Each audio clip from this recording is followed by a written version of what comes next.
चंद्रगिरी माँ माथे नवा के हो भक्ति से लगाबो, चंद्र प्रभु प्रभु के जयकारा,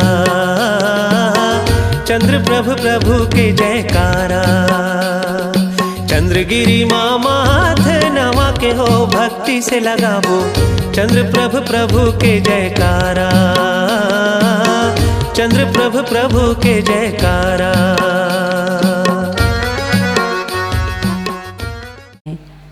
श्रमणों के अध्यक्ष, श्रमणों के अध्यक्ष पंच परमेष्टि भगवंतों की, श्री कुंडलपुर के बड़े बाबा की, चंद्रगिरी तीर्थ के मूल नायक 1008 श्री चंद्र प्रभु भगवान की, विश्वतंकर चिंतामणि पारसनाथ भगवान की, भगवान महावीर स्वामी की, संत शिरोमणि आचार्य भगवंत गुरुदेव श्री विद्यासागर जी महाराज जी की, गुरुनाम गुरु श्री ज्ञान सागर जी महाराज जी की, आचार्य भगवान श्री समय सागर जी महाराज जी की, 3 काम 9 करोड़ मुनि राजों की,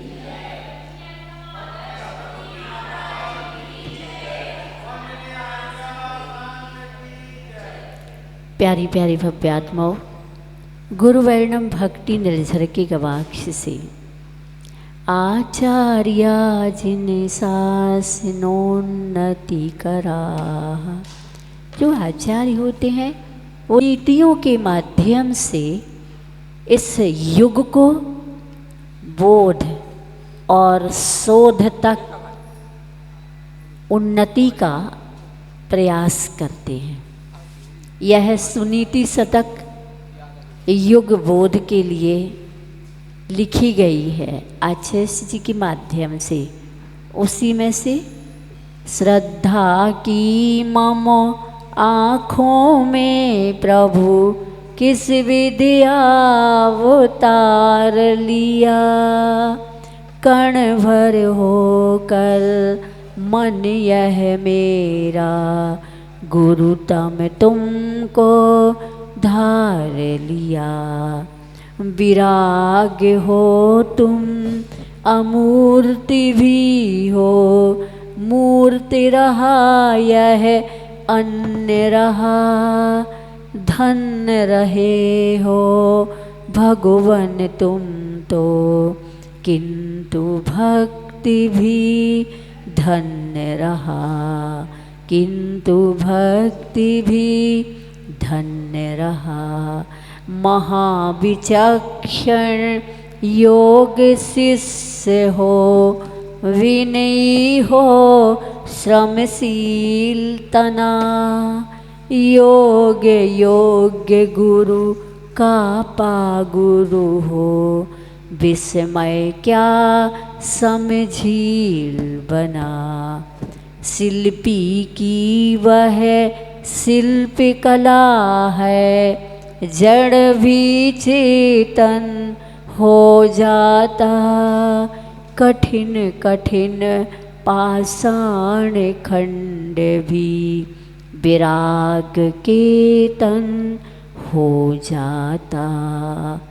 कृपण सेठ से श्रेष्ठ रहा वह, साधारण जीवन जीता, दयालु दाता पर के दुख का, बैरी उद्यम जल पीता।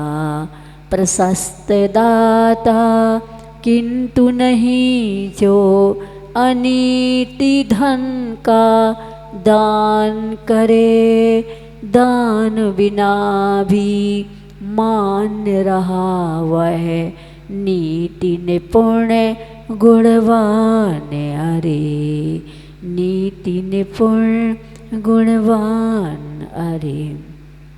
आचार्य का कहना है कि एक सेठ ऐसा है जो कृपण कंजूस है, उसकी अपेक्षा से एक साधारण जीवन जीने वाला जो दयालु है वो श्रेष्ठ है, क्योंकि वह उद्यम से अपने जीवन को स्वच्छ जीवन बना के जीता है। प्रशस्त दाता किंतु नहीं जो, लेकिन एक प्रशस्त दाता किसे कहें? जो अनीति से, दुर्नीति से, कुटिलता से धन संग्रह कर दान देता है, वो प्रशस्त दाता है। अथवा जो दान नहीं दे सकता है लेकिन नीति निपुण है, गुणवान है, वह श्रेष्ठ है। लोग सोचते हैं काश हमारे पास होता तो हम भी दान देते, लेकिन अगर नीति निपुण और गुणवान हो और धन अगर नहीं है तो भी आप श्रेष्ठ हैं। किससे? एक जो नीति को छोड़ के धन उपार्जित करके दान देता, उसकी अपेक्षा से। इस प्रकार यह है भक्ति निर्झर। गुरु वर्णम, चूँकि ये संत भवन गुरु संस्मरण से भरा है, ऐसे संस्मरण से भरा है कि 2012 में हम लोग नागपुर चातुर्मास करके यहाँ पर आज के ही दिन प्रवेश किया था। यहीं पर जहाँ आप लोग बैठे, यहाँ आशीष जी खड़े होकर के सामायिक कर रहे थे। थोड़ी देर बाद आवर्त किया और हम लोग देखते रहे। फिर उसके उपरांत आवर्त करने के उपरांत आशीष जी मंच पर पहुँचे, क्योंकि उसी दिन महाराष्ट्र से भी पैदल चल कर के तात्या भैया वगैरह आए हुए थे। आशीष जी से कहा कि आशीष जी आज आचार्य पदारोहण दिवस है, आशीष जी शांत रहे। तो एक माता जी ने कहा, आशीष जी आज आचार्य पद त्याग समारोह दिवस है। आज चूँकि अवरोहण का भी दिन है और आरोहण का भी दिन है।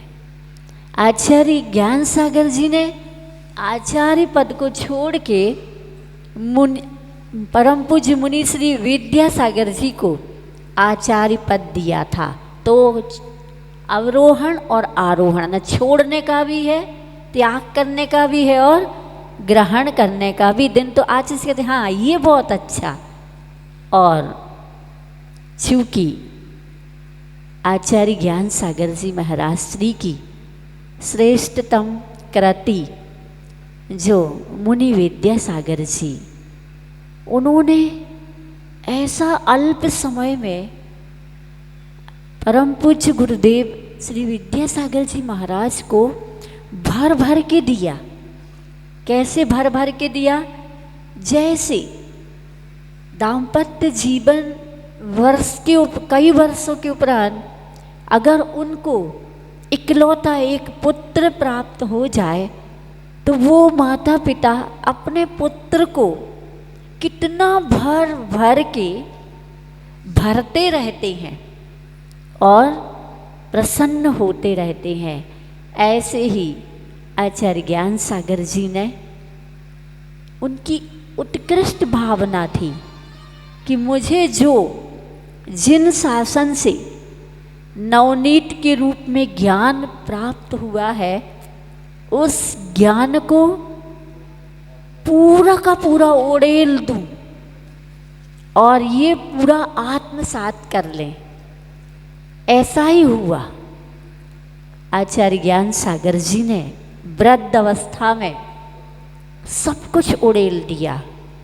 माता पिता अपने बच्चों को देते समय सोचते हैं कि कुछ बचा के रख लो, क्या कुछ बचा के रख लो, क्या पता ये परवरिश करेगा या नहीं।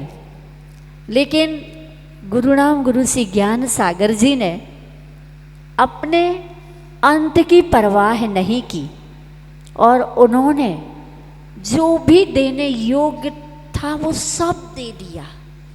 और अपन ने देखा अल्प समय में दिया हुआ ज्ञान और चारित्र यानी रत्नत्रय और आचार्य पद के साथ आचार्य जी ने इस युग को आचार्य जिन शासनोन्नति कराहा ने, जो आचार्य होते हैं वो जिन शासन की उन्नति को करने वाले होते, जिनको देखकर कोई भी धर्म का अनुयायी भक्त अद्भुत आश्चर्यचकित हो जाता था। हिंदू धर्म के बहुत बड़े संत आचार्य जी के दर्शन करने कुंडलपुर पहुँचे। उन्होंने सुन रखा था कि बहुत ही उत्कृष्ट साधक हैं, तो उनकी विचारणा में, संकल्पना में ऐसा था कि इतने बड़े अगर साधक हैं तो उनके पास बहुत, उनके वैभव भी उनके साथ बहुत बड़ा, बहुत सारा होगा। लेकिन जब वो पहुँचे तो आचार्य जी नीचे मंदिर में नहीं थे, बड़े बाबा के वहाँ पीछे और एक साधारण पत्थर की शिला पर बैठे थे। उन्होंने देख करके ऐसे गदगद हो गए, और गदगद ही नहीं, आँखों से अश्रुधारा बह पड़ी, और उन्होंने कहा, सुनते थे भगवान होते हैं, लेकिन आज मैंने भगवान का साक्षात दर्शन किया। कोई भी नहीं इनके पास, सोने का सिंहासन नहीं, छत्र नहीं, चवर नहीं, कोई यहाँ पर चेले चपाटी नहीं, कुछ भी वैभव नहीं। ठीक ही कहा है, निरीहता के बादशाह हुआ करते हैं संत, ना कि वैभव के बादशाह। आचार्य जी को देख करके, अभी आचार्य जी कुछ बोले नहीं, लेकिन उनकी वह प्रशस्त शांत मुद्रा को देख करके अद्भुत आनंद लिया। और एक ही बार में, हम तो अभ्यस्त हो चुकते हैं, दर्शन करते हैं तो रूटीन लाइफ बना लेते हैं, रूटीन लाइफ अब हैं तो चलो दर्शन कर आए।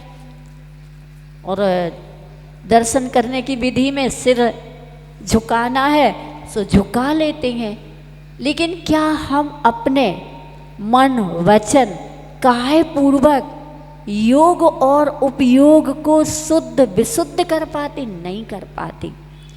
अनजान व्यक्ति एक पल में वह अपने जीवन को ऐसे प्रशस्त पुण्य से भर लेता है, और अपन शायद कहते हैं ना कि बहुत मिल जाता है तो उतना हमारे जीवन में महत्व नहीं रह जाता है। दूसरी बात मुझे ये कहनी है कि किसी ने आचार्य जी से कहा कि आचार्य जी, दीक्षा लेने के लिए पूर्ण ज्ञान की आवश्यकता होती है। तो आचार्य जी ने कहा, नहीं, पूर्ण ज्ञान तो केवल ज्ञान होता है। उस केवल ज्ञान को प्राप्त करने के लिए पर्याप्त ज्ञान की आवश्यकता होती है। इसलिए दीक्षा तो उन लोगों ने भी ली है जिनके पास सिर्फ आत्मा का ज्ञान था। आत्मज्ञानम स्वयं ज्ञानम, आत्म तत्व का ज्ञान हुआ कि मैं इस सब से जुदा आत्म तत्व हूँ, अर्थात इतना ही ज्ञान पर्याप्त है 5 महाव्रत या महाव्रतों का पालन करने के लिए 5 समिति और 3 गुप्ती, इतना ही ज्ञान पर्याप्त है। चूँकि आचार्य का कहना है कि लोगों की धारणा है, आम आदमी की धारणा बन गई है कि अच्छे प्रवचन देने योग्य ज्ञान ही ज्ञान है, शेष सभी अज्ञान। क्या प्रवचन देना ही, अच्छे प्रवचन देना ही ज्ञान है, शेष सभी अज्ञान। अगर कोई साधक प्रवचन ना दे, इनको तो कछु आती नहीं है। क्या इनको कुछ भी नहीं आता है, और जो प्रवचन दे इनको ही सब कुछ आता है। आचार्य का कहना है तुलना इससे नहीं कर सकते हैं, क्योंकि जो श्रवणत्व होता है वह कैसा है? परिवज्जदु सामण्यम यदि दुखम यदि इच्छति दुख परिमोक्षम। क्या यदि तुम्हें दुख से बचने की इच्छा है तो किसको ग्रहण करो? परिवज्जदु सामण्यम, उस श्रवणत्व को ग्रहण करो, क्योंकि श्रवणत्व ग्रहण किए बिना आत्म तत्व की उपलब्धि हो नहीं सकती। हाँ, जिसने श्रवणत्व को धारण किया है वो मोक्ष प्राप्त कर भी सकता है और नहीं भी कर सकता है, लेकिन जिसने भी मोक्ष प्राप्त किया है उसने श्रवणत्व को अवश्य धारण किया है। ऐसे भाव भासना में गुरु का एक एक अनुभूतियों में पग करके, अनुभूतियों में परिपूर्ण हो करके जो भी आचार्य जी को आचार्य ज्ञान सागर जी के द्वारा मिला है, उन्होंने एक भी अक्षर को व्यर्थ में उसकी कीमत को कम नहीं किया है। इसका व्यर्थ नहीं। काल कोई भी परिवर्तित होता रहा, या कहाँ जब आचार्य जी ने दीक्षा ली थी तब ना टीवी थी, ना मोबाइल थे, विज्ञान के द्वारा दी गई सुविधा नहीं थी। किन कुछ वर्षों के उपरांत वैज्ञानिक सुविधाएं आ गईं, लेकिन आचार्य जी की साधना में किसी भी प्रकार की कमी नहीं आई। साधना में किसी भी प्रकार से उन्होंने समझौता नहीं किया।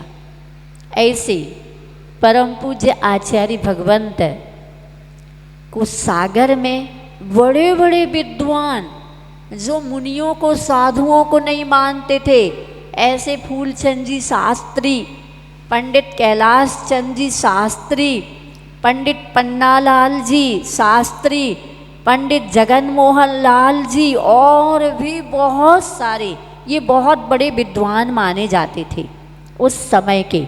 षटखंडागम की वाचना के बाद आचार्य जी को चारित्र चक्रवर्ती पद से सुशोभित करने की घोषणा की।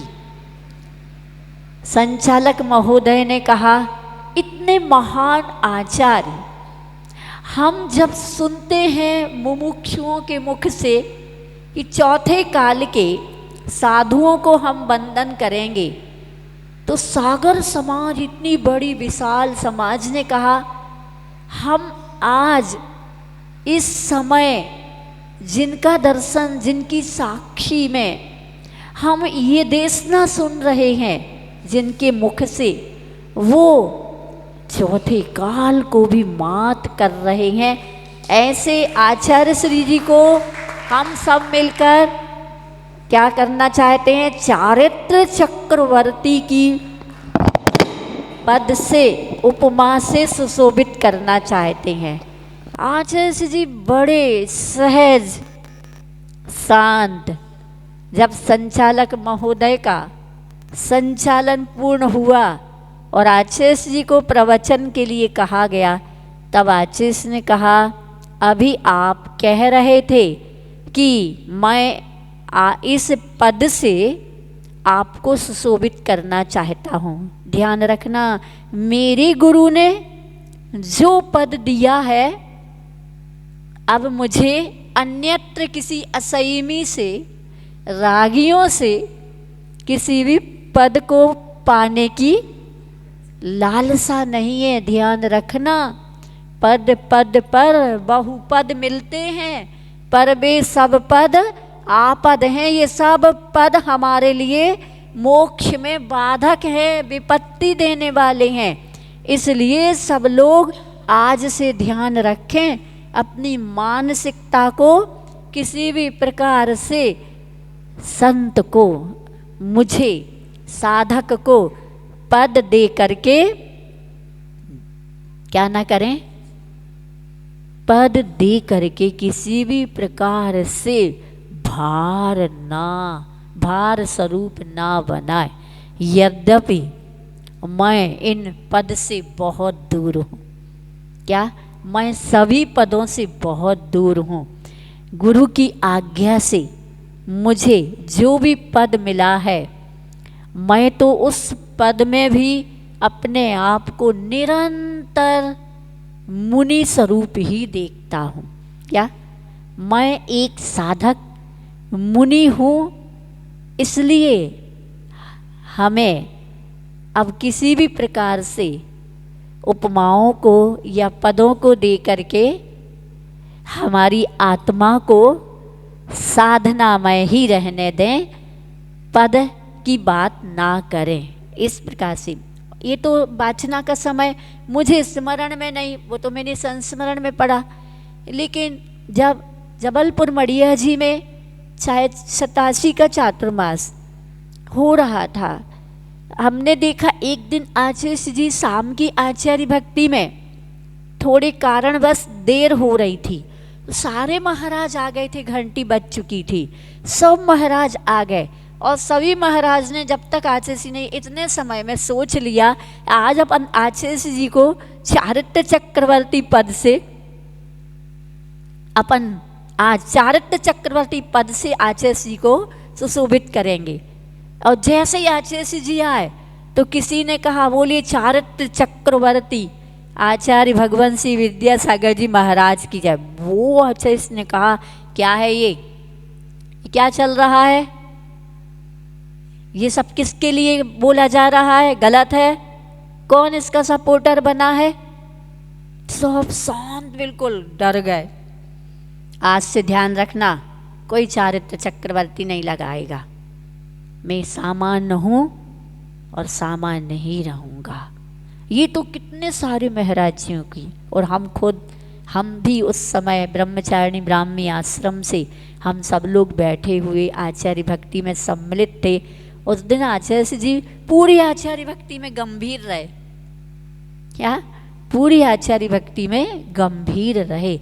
अगर कोई उपमाओं से जोड़ता था तो आचार्य जी को अच्छा नहीं लगता था, मतलब वो पसंद नहीं करते थे, लेकिन फिर भी वो कभी भी चाह नहीं रखते थे। गुरुनाम गुरु श्री ज्ञान सागर जी महाराज स्वयं आचार्य श्री जी को पाकर के इतने गदगद रहते थे, इतने संतुष्ट रहते थे, इतने निश्चिंत रहते थे कि एक बार आचार्य श्री जी अजमेर में बैठे हुए थे, छत पर बहुत दूर बैठे थे और आचार्य ज्ञान सागर जी टहल रहे थे। उनके साथ एक श्रावक श्रेष्ठी थे और टहल रहे थे। तो आचार्य जी ज्ञान सागर जी बोलते हैं, सेठी जी वो देख रहे उधर मुनि विद्यासागर जी को, देखो वो अपने आप में कितने एकाग्र हैं, अपने ही अध्ययन में स्वाध्याय में एकाग्रता से लगे हुए, कोई भी आए कोई भी जाए वो किसी को भी नहीं देख रहे हैं। पता है ये मोक्ष मार्ग का प्रकाशक, ये मोक्ष मार्ग के प्रकाशक बनेंगे। तो वो सेठ जी कहते हैं, गुरुदेव आपने तो इनको मोक्ष मार्ग प्रकाशक पढ़ाया ही नहीं है। मोक्ष मार्ग प्रकाशक ग्रंथ है ना, और मोक्ष मार्ग प्रकाशक तो पढ़ाया ही नहीं है, फिर ये मोक्ष मार्ग के प्रकाश को कैसे प्रकाशित करेंगे। ने कहा सुनो, मोक्ष मार्ग प्रकाशक ग्रंथ की बात नहीं कर रहा हूँ, ये अपनी चर्या से मोक्ष मार्ग के प्रकाशक बनेंगे। लोग इनको देख करके मोक्ष मार्ग पर चलने के लिए बहुत जल्दी शीघ्रता से तैयार होंगे। इस प्रकार से वो गदगद हो करके उन्होंने दूर से ही आचार्य मुनि विद्यासागर जी को देख करके उन्होंने श्रेष्ठी श्रावक के लिए कहा। कितने संस्मरण हैं। आज के दिन आचार्य ज्ञान सागर जी ने एक उच्च कोटि का जो जिन्हें कहें चोटी का आचार्य इस युग को प्रदान किया था। यहां से निरीहता थी, परंतु कर्तव्य के प्रति पूरी जागरूकता थी।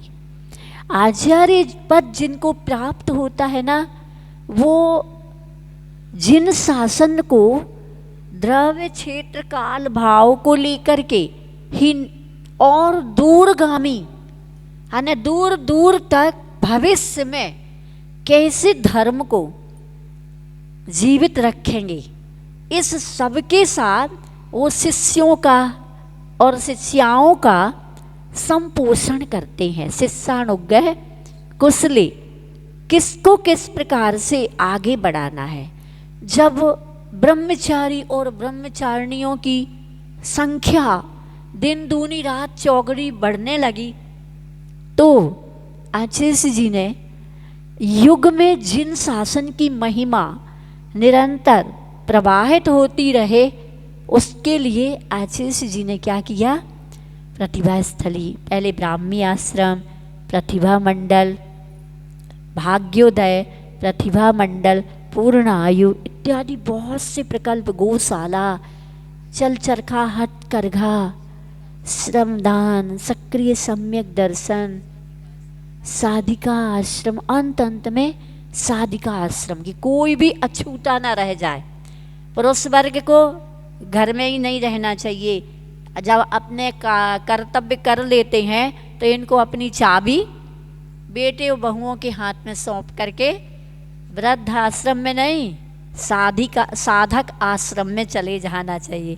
और साधिका बन करके महिलाओं को भी साधिका आश्रम में रह करके आत्म तत्व की साधना को करना चाहिए। मतलब आचार्यों ने जितनी परंपराएं ग्रंथों में लिख करके गए हैं, सब परंपराओं को उज्जवल पवित्रता के साथ आचार्य जी ने साक्षात तैयार करके इस युग को प्रदान कर दी।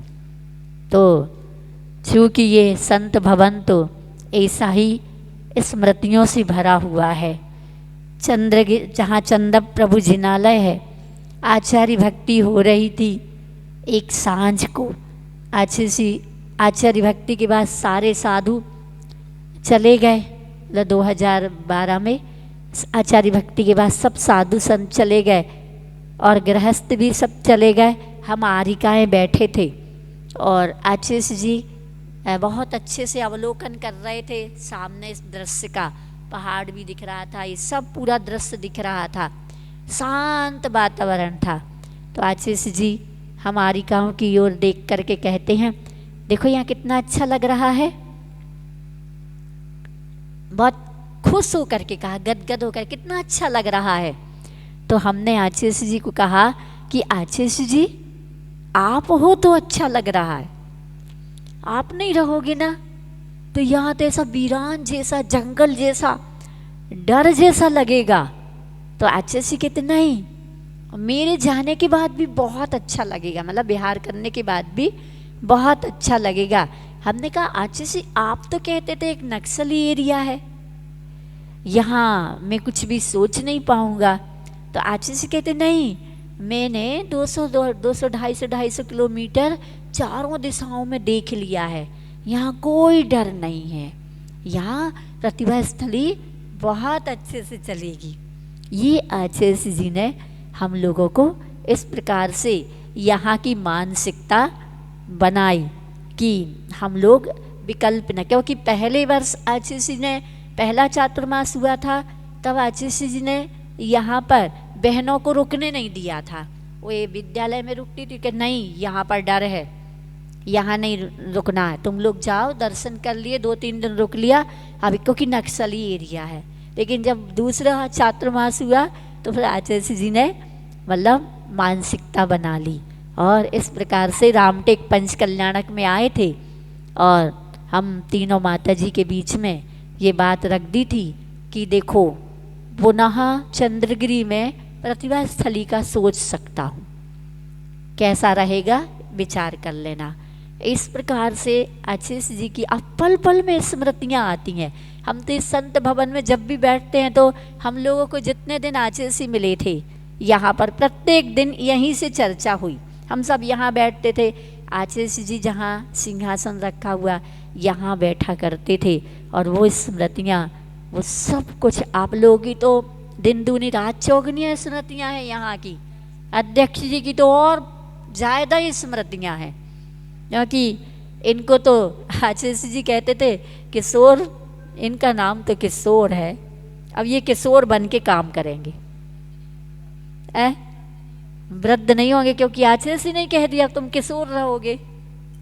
इतना दिया, कितना दिया आचार्य ने, मतलब तीन कितने चातुर्मास, 4 की 3 चातुर्मास की स्वर्णिम महोत्सव जैसा किसको मिलना बताओ। यहाँ पर डोंगर गांव में आरिकापुर मती माता जी वगैरह थी ना, डोंगर गांव में आरिकापुर मती माता जी, सही महोत्सव वर्ष आ गया था, तो वो सोच रही थी कैसे करें, तो हमने आचार्य जी को पत्र लिखा कि आचार्य जी हम लोग तो बहुत दूर हैं, लेकिन हम लोगों के साथ की आरिकाएँ है, आ जाए तो आप मना मत करना। तो वो लोग आ गए और डरते डरते आए, फिर आचार्य जी से कहते हैं आचार्य जी हम आ गए बिना बताए, तो आचार्य जी कहते हैं अपूर्वमती अब ऐसा अवसर अब किसी को नहीं मिलना भविष्य में, ये मिल गया, ये बहुत अच्छा मिल गया तो मिल गया, बाकी अब दोबारा ये अवसर सही में 100 वर्ष के बाद और कोई उत्सव हुआ ही नहीं ला। अब उसके बाद क्या आता है, सही में स्वर्णिम हीरक आता है, आ ही नहीं पाया, हीरक मनाया जाता लेकिन नहीं आ पाया। तो आचार्य श्री जी के बारे में जितना कहो उतना कम है, बस इतना ही समझती हूँ और जानती हूँ कि हम सब चाहे समाज हो और चाहे महाराज हों, चाहे आरिकाएँ हों, चाहे ब्रह्मचारिणियाँ हों और चाहे ब्रह्मचारी वर्ग हो, चाहे श्रावक हो, सबके ये कर्तव्य बनते हैं कि आचार्य श्री ने कब किससे क्या कहा और क्या आचार्य श्री का भाव रहा। शब्द क्या थे उनको नहीं, लेकिन उसके भाव क्या हैं उनको हमें पढ़ना है, और उसको पढ़ करके बहुत जल्दी अपने जीवन की कायाकल्प तो करनी ही है, लेकिन आगे की पीढ़ी आचार्य जी के दिए हुए अद्भुत धरोहर को सम्यक दर्शन की प्राप्ति के लिए प्रयासरत रहे। इस भाव से हम आचार्य श्री जी को, आचार्य गुरुराम गुरु श्री ज्ञान सागर जी महाराज श्री को हम सभी अनंत अनंत नमन करते हुए परम पूज्य आचार्य श्री जी को नमन करते हैं कि आपने इस युग को इतना दिया कि कभी भी देने में आपने प्रमाद नहीं किया, बल्कि यहाँ की तो ऐसी बात है कि आचार्य जी आना भी नहीं चाहते थे लोगों के बीच में, तो वो आओ बाबा कहते, तो आचार्य जी का कहना रहा जब ये गीत गाते हैं ये लोग तो मुझे नहीं आना होता है तब भी मैं आ जाता। मतलब आचार्य जी ने देखो कितने अस्वस्थ अवस्था में भी प्रत्येक दिन यहाँ से आकर के, कितना संत भवन पवित्र है, ये द्वार कितना पवित्र, ये तोरण भी कितना पवित्र है कि आचार्य जी को ये छत्र बन करके और आचार्य जी सबको आशीर्वाद देते थे। मतलब बहुत बहुत सौभाग्यशाली हो आप सभी, और यहाँ का ट्रस्ट तो और अधिक सौभाग्यशाली है जिनको आचार्य जी के निर्देशन अंत तक उपलब्ध होते रहे। हम चाहेंगे सब लोग अपने जीवन को, एक एक जीवन की एक एक श्वास को बस गुरु की क्या आज्ञा थी, किस प्रकार से आज्ञा थी, क्या भाव था, बस उसी भाव में विचरण करना है और अपने भाव को संभालना है। बाकी तो तूफान बाहर बहुत भयंकर तूफान है, बस इन्हीं स्थानों पर हमें बहुत शांति लगती है जहाँ जहाँ आचार्य जी ने चातुर्मास करके उसको क्षेत्र बना दिया, क्षेत्र तीर्थ बना दिया हो, बस उन तीर्थों का सुरक्षा करने का, संरक्षण करने का और संवर्धन करने का श्रेय श्रावक को ही रहता है, आप लोगों को है, इसलिए ध्यान रखें और हम सभी अपनी श्रद्धा भक्ति समर्पण से हाँ परम पूज्य आचार्य भगवंत को नमन करते हैं और प्रार्थना करते हैं हम सभी की श्रद्धा में, भक्ति में, समर्पण में अपने एहसास को समाते रहें। बस इसी भावना के साथ सपनों में आकर के भी आप हम सभी को अपना मार्ग दिखाते रहें। इसी भावना के साथ आशीष जी ने कुंडलपुर महामहोत्सव में 58 दीक्षाएँ आरिकाएँ दीक्षा दी थी। उसमें एक माता जी जो आरिका सी तपोमती माता जी के संग में लक्ष्मती माता जी थी, आज उनकी काफ़ी समय से वो संलेखनारत थी और आज सुबह उनकी संपूर्ण त्याग के साथ, प्रशस्तता के साथ संलेखना को प्राप्त हुई हैं। हम सभी उनकी इस संलेखना में श्रद्धा भक्ति के साथ नमोकार मंत्र का 9 बार नमोकार मंत्र का जाप करेंगे।